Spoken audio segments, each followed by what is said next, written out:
Hello दोस्तों, मैं lovely Shrivas फिर से आपका एक बार सीजी मैपोलॉजी में स्वागत करता हूं।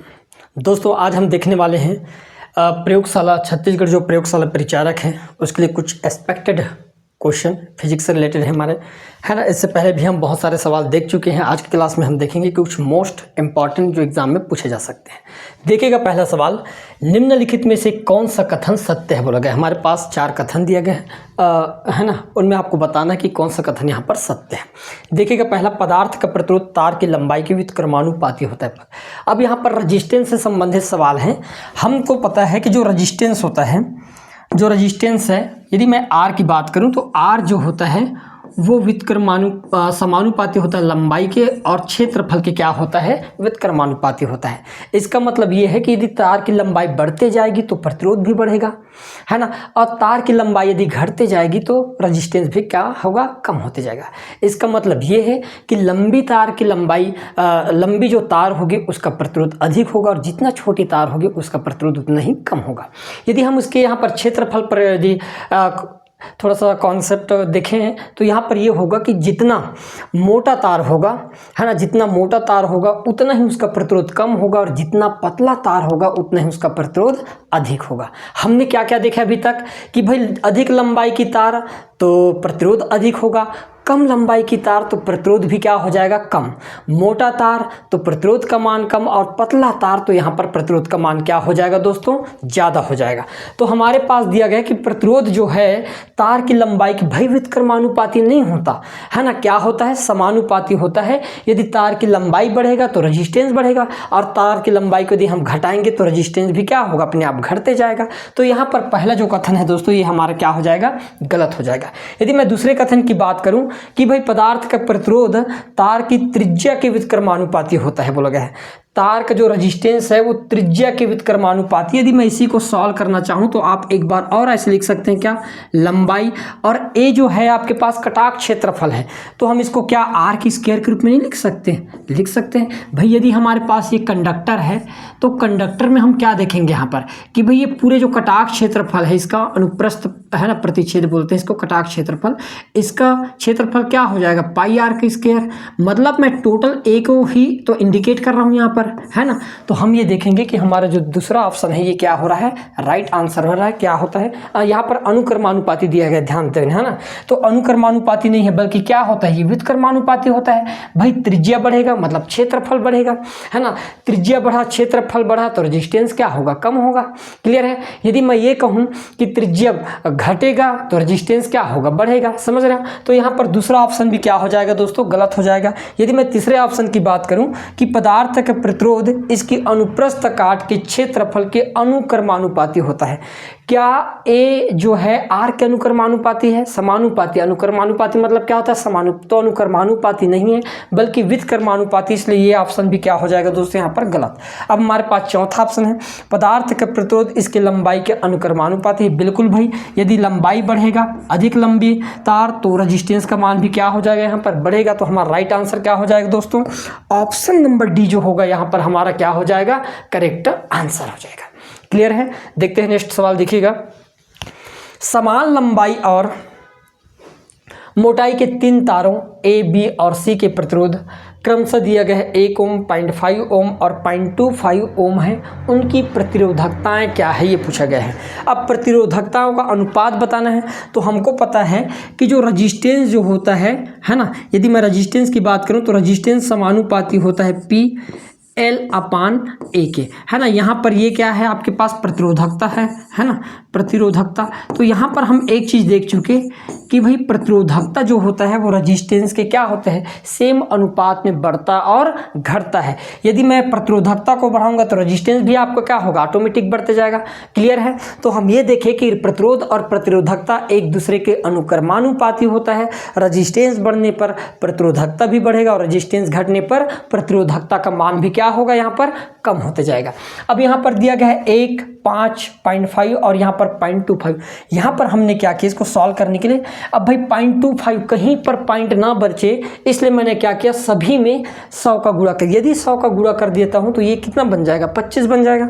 मानते हो आप इस चीज़ को। हमने क्या किया, यहाँ पर ध्यान समझना, हमारे पास है पहला प्रतिरोध 1 ओम का है, ठीक है। दूसरा प्रतिरोध 0.5 ओम का है, और तीसरा जो प्रतिरोध है 0.25 ओम का है। क्लियर है दोस्तों। मैं सभी जगह 100 का गुणा कर देता हूँ। 100 का गुणा करने पर आप देख पाओगे कितना कितना हो जाएगा। तो हम कहेंगे सभी जगह यदि 100 का गुणा कर दिया जाए तो ये हो जाएगा आपके पास पहला वाला 100, दूसरा वाला हो जाएगा कितना, तो 100 का गुणा 0.5 के साथ करेंगे, मतलब 100 का गुणा आधा के साथ करेंगे तो कितना हो जाएगा, तो आप कहोगे 50 ओम। क्लियर है। और 0.25 में 100 का गुणा करेंगे तो कितना हो जाएगा दोस्तों, तो आप कहोगे 2.5 ओम। अब चूंकि अनुपात पूछा है तो हम क्या करते हैं, इसको काट लेते हैं। 25 से कटेगा क्या, 25 कम 25, ये हो जाएगा 25 दूनी 50, और ये हो जाएगा आपके पास 25 चौके 100। तो अनुपात क्या होना चाहिए उनके प्रतिरोधकताओं का, तो हम कहेंगे 4:2:1 होना चाहिए, और यही हमारा ऑप्शन हो जाएगा। ऑप्शन नंबर सी क्या हो जाएगा दोस्तों, यहाँ पर हमारा राइट आंसर हो जाएगा। है समझ में। आगे बढ़ते हैं नेक्स्ट सवाल की ओर। देखिएगा अगला सवाल, एक सरल लोलक के गोलक माध्य स्थिति से महत्तम स्थिति में 0.4 सेकेंड में पहुंच जाता है तो इसका आवर्तकाल आपको क्या करना है, ज्ञात करना। अब भाई ये आवर्तकाल क्या होता है, आवर्तकाल मतलब ये है, यदि मैं टाइम पीरियड की बात करूं तो कोई भी जो लोलक है एक बार ऐसे जाने के बाद पुनः उसी स्थिति पर आना, है ना। जैसे कोई होता है ना ऐसे इस प्रकार से कि जहाँ से स्टार्ट हुआ वहीं पर वापस आ जाए, तो हम क्या कहेंगे, एक आवर्तकाल। दूसरे रूप में समझने के लिए हम क्या कर सकते हैं कि भाई जैसे घड़ी की जो सुई है 12 से स्टार्ट हुआ और घूम कर फिर यदि 12 पर पहुँच गया तो हम कहेंगे कि एक आवर्तकाल हो गया। आए समझ में, एक साइकिल। तो अब हम देखेंगे कि एक सरल लोलक जो होता है हमारे पास, ये हमारे पास एक सरल लोलक हमने बना दिए, तो हम कहेंगे एक सरल लोलक की ये जो स्थिति होती है बीचों बीच वाला, ये होता है माध्य स्थिति। क्या होता है दोस्तों, माध्य स्थिति। और ये जो इस प्रकार से यदि हम इसको छोड़ेंगे तो कहीं यहाँ पर आएगा, तो ये जो होगा आपके पास महत्तम स्थिति होगा, महत्तम स्थिति। क्लियर है ये। अब हम कहेंगे यदि महत्तम स्थिति में है तो ये भी आपके पास क्या होगा, महत्तम स्थिति होगा। क्लियर है, महत्तम स्थिति का केस। इस प्रकार से हम एक गोलक को छोड़ देंगे। तो यहाँ पर बोला गया है कि माध्य स्थिति से कहाँ तक, महत्तम तक। यदि मैं ये कहूँ भाई कि कोई माध्य स्थिति से यहाँ से चालू होकर यहाँ तक आने में कितना समय लिया, हम कहेंगे 0.4 का समय लिया। क्लियर है। तो हम कहेंगे तो फिर तो उस हिसाब से यहाँ से यहाँ तक जाने में भी कितना लेगा, 0.4। मतलब केवल यहाँ से स्टार्ट होकर यहाँ तक जाने में टोटल कितना लग गया, तो 0.4 और 0.4 कितना हो गया दोस्तों, तो आप कहोगे 0.4 प्लस 0.4 टोटल कितना हो गया, 0.8 हो गया। क्लियर है। मतलब एक बार स्टार्ट हुआ और एक बार गया तो 0.8 और फिर से आएगा, तो आप देख पाओगे एक बार जाने में टोटल कितना लगा, 0.4 और 0.8 हो गया, तो फिर से तो वापस आएगा उसी स्थान तक। तो हम क्या करेंगे, 0.8 × 2 इक्वल कितना हो जाएगा, 1.6 सेकेंड। तो यही क्या होगा, इसका आवर्तकाल हो जाएगा। जैसे मैंने कहा कि ये आपके पास एक लोलक है, लोलक ये माध्य स्थिति में सबसे पहले यहाँ तक गया 0.4, फिर आएगा, फिर 0.4, 0.8 हो गया, फिर जाएगा तो कितना हो गया, तो हम कहेंगे 0.12, है ना, और फिर रिटर्न आकर आएगा वापस, तो कितना हो गया, 0.16 हो जाएगा ना भाई, 1.2 होगा ऐसा क्या होगा। तो आए समझ में। तो हमारा राइट आंसर क्या हो जाएगा, ऑप्शन नंबर ए जो होगा दोस्तों, यहाँ पर क्या हो जाएगा, करेक्ट आंसर हो जाएगा। आराम से समझना है सवालों को। क्लियर है। देखिएगा अगला सवाल, 0 डिग्री सेल्सियस पर 5 ग्राम बर्फ को 0 डिग्री सेल्सियस पर जल में बदलने के लिए आवश्यक ऊष्मा की मात्रा क्या होगी। मान लो आप 0 डिग्री सेल्सियस के 5 ग्राम के बर्फ को 0 डिग्री सेल्सियस के क्या करना है, पानी में। तो यहाँ पर केवल अवस्था में परिवर्तन हो रहा है, याद रखना। हमने क्या किया, यहाँ पर एक चीज़ आप देखे होंगे कि भाई स्टार्ट में भी 0 डिग्री सेल्सियस का क्या था, बर्फ था, है ना। और इस बर्फ को हमको किस में चेंज करना पड़ा, 0 डिग्री सेल्सियस के किस में कन्वर्ट करना पड़ा, पानी में कन्वर्ट करना पड़ा, है ना। ये ठोस रूप में था और ये किस रूप में है, द्रव रूप में है। तो हमको पता है कि ऊष्मा बराबर क्या होता है, तो भाई ऊष्मा बराबर जो होती है ना, क्योंकि हमको ऊष्मा चाहिए, तो ऊष्मा बराबर होता है ml, यही ज्ञात करना है हमको। क्लियर है दोस्तों। तो एक चीज़ बताओ, बर्फ़ की जो गुप्त ऊष्मा होती है वो कितनी होती है, तो हम कहेंगे यहाँ पर बर्फ़ की जो वास्तविक भार है, वजन द्रव्यमान है, कितना है, 5 ग्राम, तो 5 कर दिए गुणित। अब बर्फ़ की लेटेंट हीट चाहिए, क्योंकि बिना लेटेंट हीट के हम क्या करते हैं, इस सवाल को हल नहीं कर सकते। तो बर्फ़ की जो गुप्त ऊष्मा होती है, गुप्त ऊष्मा वो 80 कैलोरी की होती है। हल करने पर 8 पंचे 40 और एक 0 है, 0 लगा देते हैं, तो कितने कैलोरी की ऊष्मा लगेगी दोस्तों, तो हम कहेंगे भाई यहाँ पर 400 कैलोरी ऊष्मा की ज़रूरत पड़ेगी। रहेगी। तो आपका राइट आंसर क्या हो जाएगा, ऑप्शन नंबर ए जो होगा दोस्तों, ये हमारा क्या हो जाएगा यहाँ पर करेक्ट आंसर हो जाएगा। क्लियर है। देखिएगा अगला सवाल, निम्नलिखित में से किस माध्यम में ध्वनि किसी विशेष तापमान पर सबसे तेज यात्रा करती है। अब हमको इतना पता है कि भाई जो ध्वनि की बात करें तो ध्वनि को एक स्थान से दूसरे स्थान तक जाने के लिए माध्यम की आवश्यकता होती है। बिना माध्यम के जो ध्वनि तरंगे हैं एक स्थान से दूसरे स्थान तक गमन नहीं कर सकती। एक चीज़ और, यदि हम तापमान की बात करें तो टेम्परेचर बढ़ने से, है ना, अब जैसे जैसे टेम्परेचर बढ़ते जाएगा ध्वनि की चाल भी वैसे वैसे क्या होते हैं, बढ़ते जाता है। क्लियर है। तो विशेष तापमान की बात की गई है।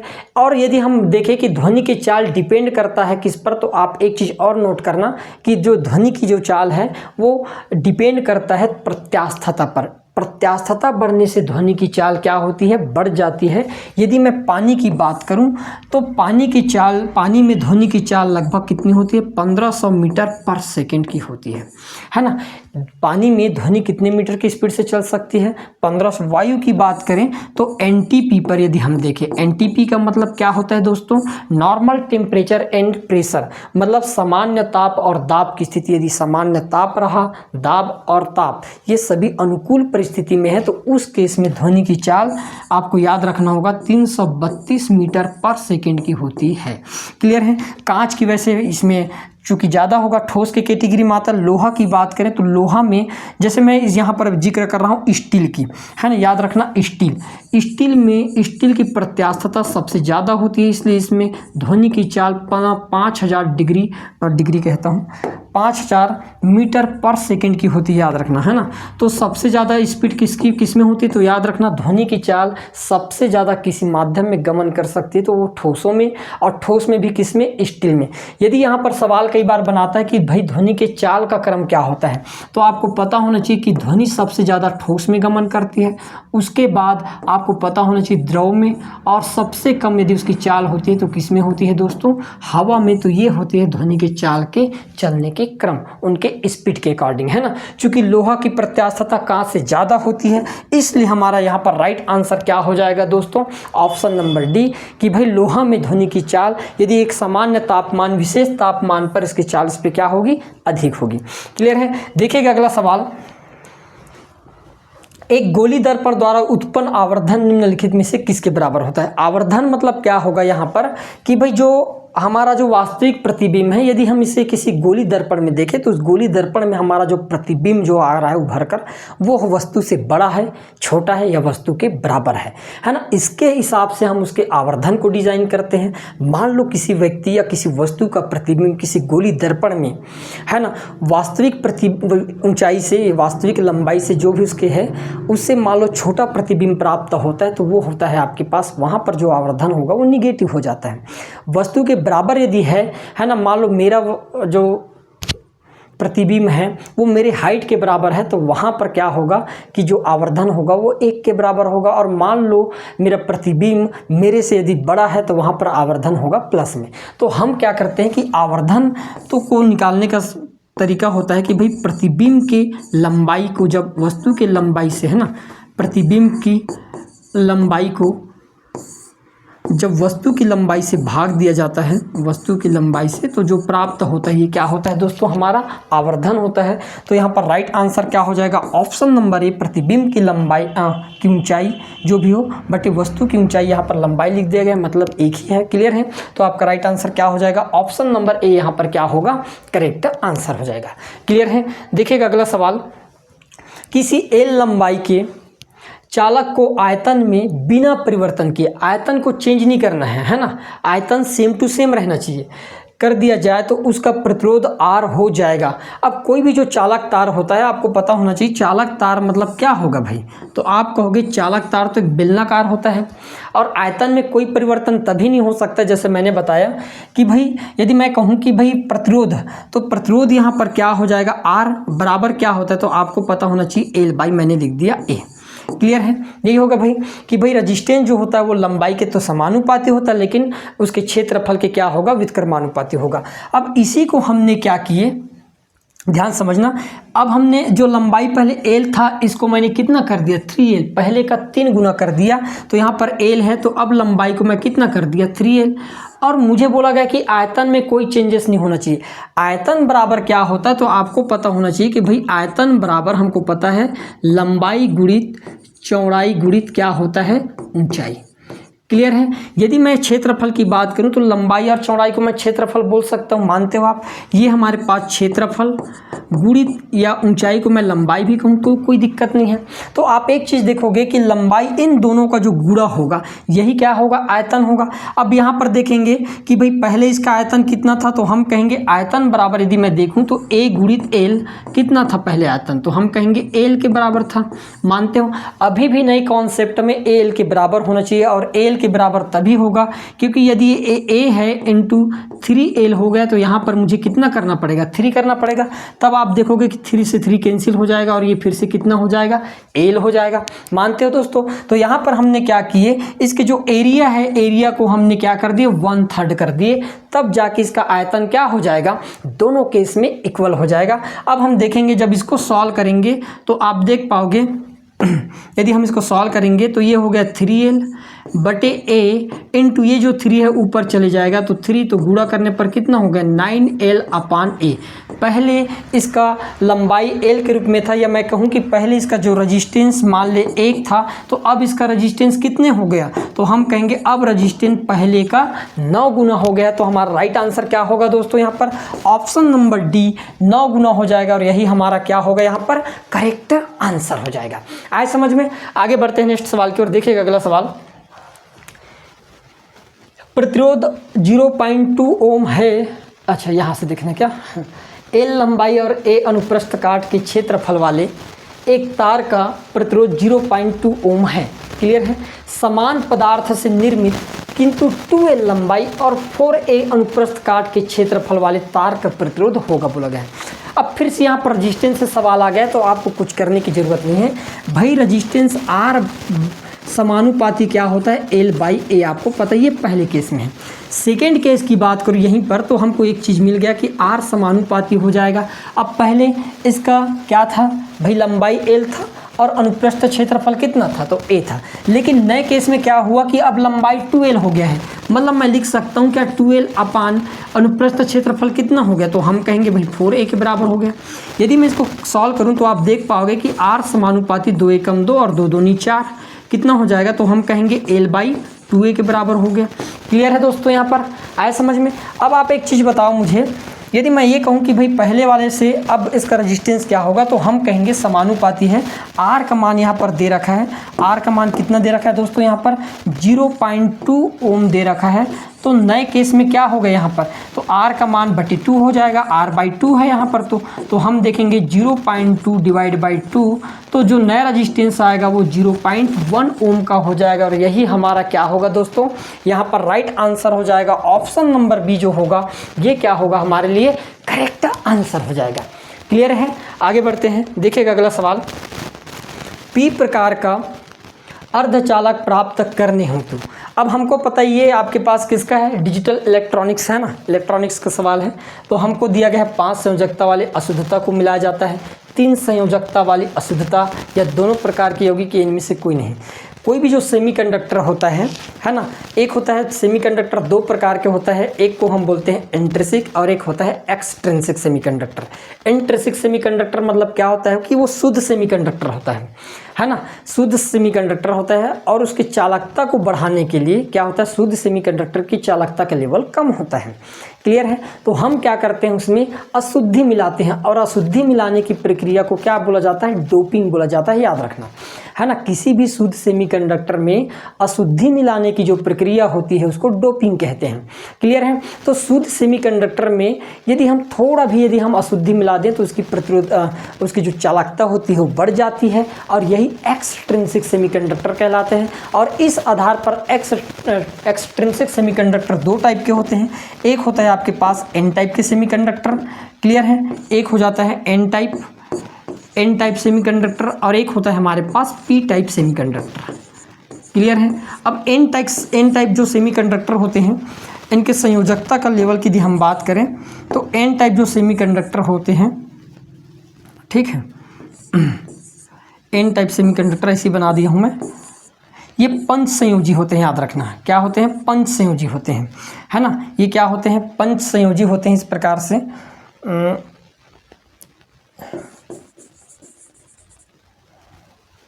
क्या होते हैं? पंच संयोजी होते हैं। और इस कारण से ना इसमें एक मुक्त इलेक्ट्रॉन्स एक्स्ट्रा हो जाता है, ठीक है, मुक्त इलेक्ट्रॉन। जबकि ये कितने होते हैं? ये पंच संयोजी होते हैं। और पी टाइप हमेशा याद रखना 3 संयोजी होते हैं। यदि हम इसकी बात करें तो आप एक चीज़ देख पाओगे कि ये जो होगा आपके पास, इसमें एक फ्री इलेक्ट्रॉन मिलता है ना, है ना। इसमें क्या होता है, मैं यदि यहाँ एन टाइप की बात करूँ तो यहाँ पर मेजॉरिटी कैरियर जो होगा, मेजॉरिटी कैरियर, उसमें क्या होते हैं? होल्स होते हैं, फ्री इलेक्ट्रॉन होते हैं, क्योंकि यहाँ पर पंच संयोजी होते हैं। क्या होते हैं? Free electron. और यहाँ पर जो होते हैं मेजॉरिटी कैरियर की बात करें तो मेजॉरिटी कैरियर यहाँ पर क्या होते हैं? होल्स होते हैं, ठीक है। इस कारण से कई बार एन टाइप सेमीकंडक्टर को दाता शुद्धि के नाम से जाना जाता है और पी टाइप सेमीकंडक्टर को क्या नाम से जानते हैं?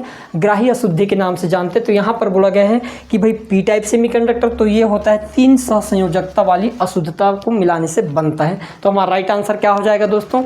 ऑप्शन नंबर बी जो होगा ये क्या होगा? हमारा करेक्ट आंसर हो जाएगा। क्लियर है? देखिएगा अगला सवाल। एक भिखारी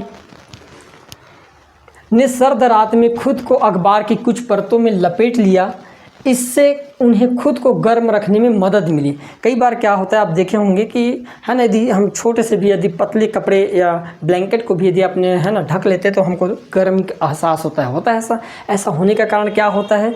क्योंकि वो गर्मी जो होता है उसके बीच वायु आ जाता है और वो कुचालक का काम करने लगता है और हमको क्या होता है? ठंड अंदर पास नहीं होने देता और इसलिए हमको थोड़ा सा गर्माहट महसूस होता है। ऑप्शन दिया गया अखबार की परतों के बीच घर्षण से ऊष्मा पैदा होती है। रगड़ थोड़ी करोगे है ना अखबार के साथ कि घर्षण पैदा होगा, तो इसलिए हमारा राइट क्या होगा? ये गलत हो जाएगा। दूसरा है अखबार की परतों के बीच फंसी हवा ऊष्मा की कुचालक होती है। ये राइट है दोस्तों, है ना, क्योंकि हवा क्या करेगा? कुचालक का काम करेगा और इस कारण से हमको बाहर के अपेक्षा अंदर में थोड़ा सा गर्मी महसूस होगा। अखबार ऊष्मा का सुचालक होता है, ये गलत है ना। अखबार का तापमान आसपास के तापमान से अधिक होता है, तो ये भी गलत हो जाएगा। तो हमारा राइट आंसर क्या हो जाएगा यहाँ पर? कि अखबार की परतों के बीच फंसी हवा ऊष्मा की कुचालक होती है, इसलिए हमको है ना गर्माहट महसूस होती है। क्लियर है दोस्तों? देखिएगा अगला सवाल। एक लड़की झूले में खड़ी है। एक लड़की झूले में खड़ी है, जब वह बैठ जाती है तो झूले का आवर्तकाल पर क्या प्रभाव पड़ेगा, ये पूछा गया है। अब हमने एक झूले बना दिए। ये झूला है हमारे पास, एक लड़की है वो झूल रही है, ये लड़की बना दिया मैंने, है इसकी चोटी भी है, चलो कोई दिक्कत नहीं, ये ठीक है, झूला झूल रही है। क्लियर है? अब मान लो यही लड़की इसी झूला में बैठ जाए, है ना, अभी तो खड़ी थी, अब लड़की क्या हो गई? यहाँ पर बैठ गई, ठीक है। अब बैठने पर क्या होगा ये पूछा गया है ना। तो हम कहेंगे कि भाई जो प्रभावकारी लंबाई होता है, क्योंकि आपको पता है कि आवर्तकाल जो होता है वो समानुपाती किसके होता है, तो आपको याद रहना होगा 2 पाई है ना √L/G के, यही होता है। तो जो आवर्तकाल होता है वो डायरेक्ट समानुपाती होता है किसके? लंबाई के दोस्तों, है ना। लंबाई यदि प्रभावकारी लंबाई का मान बढ़ेगा तो आवर्तकाल बढ़ेगा और प्रभावकारी लंबाई का मान घटेगा तो आवर्तकाल का मान भी क्या हो जाएगा? घट जाएगा। अब यहाँ पर प्रभावकारी लंबाई को नाभिक से लिया जाता है, नाभि से, तो हम कहेंगे पहले केस में जो लड़की की जो प्रभावकारी लंबाई ये इतना दिखाई दे रहा था, अब नए केस में लड़की की जो प्रभावकारी लंबाई है वो कितना का हो गया? ये। अब आप देख पा रहे हो कि यहाँ पर एल की लंबाई कम है और यहाँ पर एल की लंबाई ज़्यादा है। इसका मतलब पहले की तुलना में अब, पहले लड़की खड़ी हुई थी, अब लड़की जब बैठ गई तो प्रभावकारी लंबाई बढ़ गई, है ना। और प्रभावकारी लंबाई बढ़ गई, इसका मतलब आवर्तकाल भी क्या हो जाएगा? यहाँ पर बढ़ेगा भाई, सिंपल से, क्योंकि लंबाई बढ़ा तो सिंपल सी बात है आवर्तकाल बढ़ेगा और झूला धीमा हो जाएगा, तो हमारा राइट आंसर क्या हो जाएगा? बढ़ जाता है। चूंकि यहाँ पर आवर्तकाल के बारे में पूछा गया है इसलिए बढ़ जाता है। यहीं पर सवाल मान लो ये बोल दिया जाता कि झूले की गति पर क्या प्रभाव पड़ता है या क्या होता, क्या घटता बढ़ता, तो अब हम क्या कहते हैं इस केस में? तो झूले की लंबाई घट जाती। क्यों भाई? आवर्तकाल बढ़ेगा। एक बार आपको घूमने में मान लो ज़्यादा समय लग रहा है, इसका मतलब आप धीरे धीरे जा रहे हो। जल्दी कम समय लग रहा है मतलब फास्ट आ जा रहा है वैसे, है ना। तो याद रखना आवर्तकाल बढ़ने से झूले की गति धीमी हो जाती है और आवर्तकाल के घटने से झूले की गति बढ़ जाती है। तो राइट आंसर यहाँ पर चूंकि आवर्तकाल से रिलेटेड है इसलिए आवर्तकाल बढ़ेगा। क्लियर है दोस्तों? देखिएगा अगला सवाल। एक गेंद को 10 मीटर की ऊंचाई से गिराया गया, यह जमीन पर टकराती है और 2.5 मीटर की ऊंचाई तक वापस उछल जाती है। टकराव के दौरान गतिज ऊर्जा में कितने प्रतिशत की हानि हुई है, ये पूछा गया है। हमने क्या किया यहाँ पर ध्यान समझना मेरी बात कि भाई मैंने कहा कि ये गेंद हमारे पास है ना, इस गेंद को हमने क्या किया 10 मीटर की ऊंचाई से इसे क्या कर दिया, उछाल दिया। क्लियर है। ये टोटल ऊंचाई कितना दिया है यहाँ पर 10 मीटर का, ध्यान समझना मेरी बात। क्लियर है। अब क्या हुआ, जब ये पुनः उछाल भरा है ना, क्योंकि फर्श से टकराने के बाद क्या होगा, ये पुनः उछाल भरेगा। अब जब पुनः उछाल भरा तो ये केवल इस ऊंचाई तक ही पहुंच पाया। क्लियर है दोस्तों, ये इस ऊंचाई तक ही क्या हुआ, पहुंच पाया, क्योंकि यहाँ पर बोला गया है कितना 2.5 मीटर है ना, 2.5 मीटर तक क्या कर दिया, उछाल भर पाया ऊंचाई। इतने ऊंचाई तक ही क्या हुआ, उछल पाया। तो कितने प्रतिशत गतिज ऊर्जा का ह्रास हुआ होगा, तो हम कहेंगे भाई टोटल कितना था, 10 मीटर था इसकी तो प्रारंभिक ऊंचाई जब हम उसको छोड़े थे, कितना था 10 मीटर। अब कितना उछाल भर रहा है 2.5। इसका मतलब ये है कि यहाँ से जो आपके पास आएगा 7.5 इतने मीटर को क्या कर दिया, ह्रास हुआ है भाई, है ना, क्योंकि अब केवल 10 मीटर में से 2.5 मीटर ही उछाल भर पा रहा है, मतलब 7.5 मीटर। अब ये 7.5 मीटर कहाँ से आए, हमने क्या किए 10 में से 2.5 को घटाया, तब कितना है हमारे पास 7.5 मीटर। क्लियर है दोस्तों, यहाँ पर आगे समझ में यहाँ पर आए ना भाई। अब हम देखेंगे कि भाई 10 था, 2.5 मीटर ही उछाल भरा, मतलब 7.5 मीटर के लॉस हुआ है। अब हमको यहाँ पर परसेंट में पूछा गया, तो पहले जो 10 मीटर था ये कितने परसेंट के बराबर है, तो हम कहेंगे ये तो 100% के बराबर था। क्लियर है दोस्तों, ध्यान से देखना, 10 में 10 का गुना कर दिया गया है, कितना हो गया आपके पास भाई, 10 में 10 का गुना करने पर 100% होगा कि नहीं होगा, होगा। तो हमने क्या किए, क्योंकि लॉस कितने का हुआ 7.5 का हुआ है, तो हम क्या करेंगे 7.5 मीटर में भी 10 का गुणा कर देंगे दोस्तों। 7.5 में 10 का गुणा करेंगे कितने परसेंट हो जाएगा, 75%। तो इस प्रक्रिया में टोटल कितने परसेंट गतिज ऊर्जा का लॉस हो गया, तो हम कहेंगे भाई ऑप्शन नंबर डी 75% गतिज ऊर्जा का यहाँ पर क्या हुआ है, लॉस हुआ है, और यही हमारा क्या होगा, करेक्ट आंसर होगा। क्लियर है। देखिएगा नेक्स्ट सवाल, कोई यात्री किसी गतिमान रेलगाड़ी में एक सिक्का उछालता है टिंग करके, जो उसके पीछे गिरता है, इसका यह अर्थ है कि रेलगाड़ी की गति है ना, रेलगाड़ी की गति। अब देखो केस दो प्रकार के होता है यहाँ पर। मान लो यहाँ पर सवाल ये होता कि एक यात्री रेलगाड़ी में रेल के गति की दिशा में बैठा हुआ है, यात्री एक सिक्का उछालता है और सिक्का उछालते ही रेलगाड़ी चलने लगती है, तो सिक्का वापस आकर गिरेगी व्यक्ति के हाथ के आगे, हथेली के पीछे, हथेली के दाएं या हथेली के बाएं। तो इस केस में क्या होता है, क्योंकि यात्री तो रेलगाड़ी की गति की दिशा में बैठा है, जब बैठा हुआ है, जब सिक्का उछालता है तो क्या होता है, जैसे ही सिक्का उछालता है रेलगाड़ी चलने लगती है। समझ रहे हैं मेरी बात।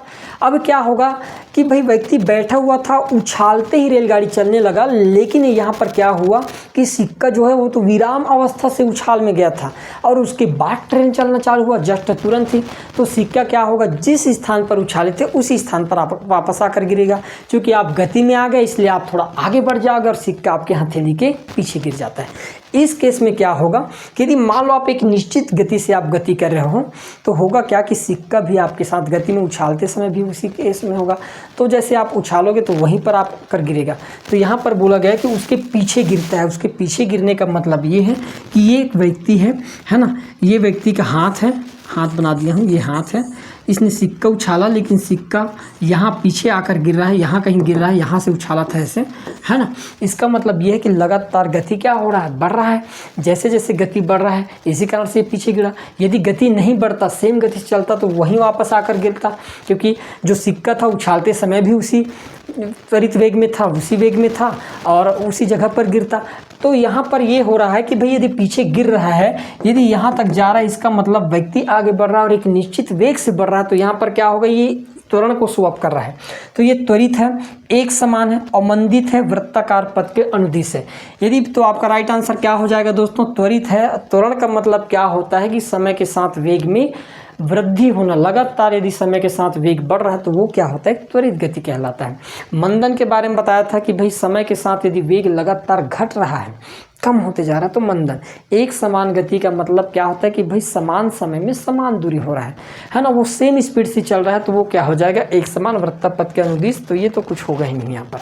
देखिएगा नेक्स्ट सवाल, एक अंतरिक्ष यात्री पृथ्वी के बराबर आयाम है ना, आयाम तो पृथ्वी के बराबर है, किंतु द्रव्यमान 3 गुना द्रव्यमान वाले एक ग्रह पर जाता है ना। कौन? कोई अंतरिक्ष यात्री। यदि पृथ्वी पर उस व्यक्ति का भार 60 न्यूटन है तो उसका भार उस ग्रह में क्या होगा, पूछा गया है।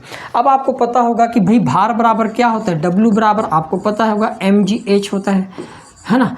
यही होता है भार बराबर, चूंकि यहाँ पर हाइट की कोई वैल्यू नहीं है तो हाइट को हम यहाँ पर लेंगे नहीं, केवल हम W की वैल्यू यहाँ पर किस रूप में देख रहे हैं, mg के रूप में, द्रव्यमान गुणित त्वरण के रूप में। अब यदि मैं गुरुत्वीय त्वरण की बात करूँ कि भाई ये हमारे पास पृथ्वी है, पृथ्वी में कितने न्यूटन दिया गया है, 60 न्यूटन दिया गया है ना। यहाँ पर ये नहीं करते हैं, व्यक्ति का भार कितना है पृथ्वी में, ये यदि हमारे पास पृथ्वी है तो पृथ्वी में इसका भार है कितना है, मान लेते हैं m द्रव्यमान है ना भाई, m द्रव्यमान है।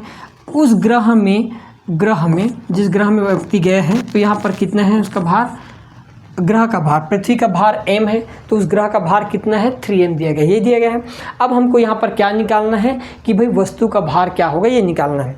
तो यहाँ पर m का मान तो दिया है, यहाँ पर m और ये 3m, हमको क्या निकालना है, वस्तु का भार। और वस्तु के भार निकालने के लिए g का मान, तो किसी ग्रह के लिए g की वैल्यू क्या होती है दोस्तों, तो आपको पता होना चाहिए gm r के स्क्वायर के बराबर होता है। क्लियर है। अब हम देखेंगे कि यहाँ पर भार कितना हो गया, तो हम कहेंगे भाई वहाँ पर भार ज़्यादा हो गया है। तो यहाँ पर हमने क्या किए, द्रव्यमान 60 न्यूटन था, भार है ना, इनटू यहाँ पर चूँकि पहले में क्या था, ये इस ग्रह की बात करें तो इस ग्रह में क्या हो जाएगा, तो आप कहोगे 3 गुना हो जाएगा ना, gm अपान कितना हो जाएगा, r स्क्वायर के। तो ये 3 गुना हो गया पहले वाले ग्रह से है ना, पृथ्वी से उसका जो भार द्रव्यमान त्वरण है वो कितना होगा, 3 गुना हो जाएगा। तो यहाँ पर भी हम क्या कर देंगे, 3 गुना कर देंगे तो 60 या कितना हो जाएगा दोस्तों, तो आप कहोगे जी 180 न्यूटन। तो उस ग्रह में, जिस ग्रह में जाएगा जिसका द्रव्यमान पृथ्वी के द्रव्यमान का 3 गुना है, वहाँ पर व्यक्ति का भार कितना हो जाएगा, 3 गुना हो जाएगा। यदि पृथ्वी में उसका भार 60 न्यूटन है तो उस ग्रह में उसका भार कितना हो जाएगा, 180 न्यूटन होगा। और यही हमारा क्या होगा दोस्तों, करेक्ट आंसर हो जाएगा। एक वस्तु को ऊपर की ओर फेंका जाता है ना, किसी वस्तु को आप ऊपर की ओर फेंक रहे हो, यह 100 मीटर की ऊंचाई तक जाती है और फिर फेंकने वाले के पास वापस आ जाती है। हमने किसी वस्तु को ऊपर की ओर उछाले ऐसे है ना, उछालने के बाद जब 100 मीटर गया तो अब क्या होता है, यहाँ पर गुरुत्वीय बल के कारण है ना, कोई वस्तु फिर ऊपर नहीं जाता, वापस आ जाता है। क्लियर है। तो फिर उसी स्थान पर आ गया, तो यहाँ पर बोला गया तो वस्तु का वास्तविक विस्थापन 50 मीटर होगा। विस्थापन मतलब क्या होता है, विस्थापन मतलब बताएं कि एक ही दिशा में, एक ही डायरेक्शन में चली गई दूरी को विस्थापन कहते हैं। अब कोई व्यक्ति मान लो इस जगह से किसी वस्तु को उछाला 100 मीटर की ऊंचाई तक है ना, और फिर वो उसी स्थान पर आ गया, मतलब विस्थापन क्या हुआ भाई, 0 हो गया यहाँ पर है ना, क्योंकि यहाँ पर विस्थापन का मान क्या हो गया, तो भाई विस्थापन यहाँ पर डिस्प्लेसमेंट जो है ये क्या हो गया, तो हम कहेंगे तो 0 हो गया, क्योंकि जिस स्थान पर उछाले थे वापस उसी स्थान पर आ रहा है, मतलब विस्थापन डिस्प्लेसमेंट क्या हो जाएगा, 0 हो जाएगा। और यही हमारा क्या होना चाहिए दोस्तों, राइट आंसर। वस्तु द्वारा तय की गई कुल दूरी शून्य होगी। देखो दूरी शून्य नहीं होगी, दूरी काहे शून्य होगी भाई, 100 मीटर जाने में और 100 मीटर आने में। तो हम यहाँ पर कहेंगे टोटल दूरी की बात करें तो पथ की लंबाई को दूरी बोलते हैं। तो 100 मीटर जाने में लगा और 100 मीटर आने में दूरी तय करना पड़ा, मतलब टोटल दूरी 200 मीटर। तो यहाँ पर देखो, यहाँ पर वस्तु का विस्थापन 50 है तो गलत ही है, दूसरा भी गलत हो। वस्तु का वास्तविक विस्थापन 100 मीटर होगा। 100 मीटर तब होता जब वस्तु को हम फेंकते हैं और ऊपर में ही जाकर लटक जाता, ऐसा तो हुआ नहीं है, वापस आया, इसलिए आपका तीसरा ऑप्शन भी गलत हो जाएगा। वस्तु का वास्तविक विस्थापन शून्य होगा भाई, जिस स्थान पर हम फेंके थे, जिस स्थान से फेंके थे उसी स्थान पर वापस आया है, इसका मतलब वस्तु का विस्थापन 0 हो जाएगा। और यही दोस्तों हमारा क्या हो जाएगा, as a right answer. Clear है। तो दोस्तों ये रहा हमारा मोस्ट कुछ इंपॉर्टेंट सवाल फिजिक्स, जो छत्तीसगढ़ प्रयोगशाला के लिए बहुत ही इंपॉर्टेंट है, और हमारा सीरीज कंटिन्यू जारी ही रहेगा। थैंक यू देखने के लिए। ओके।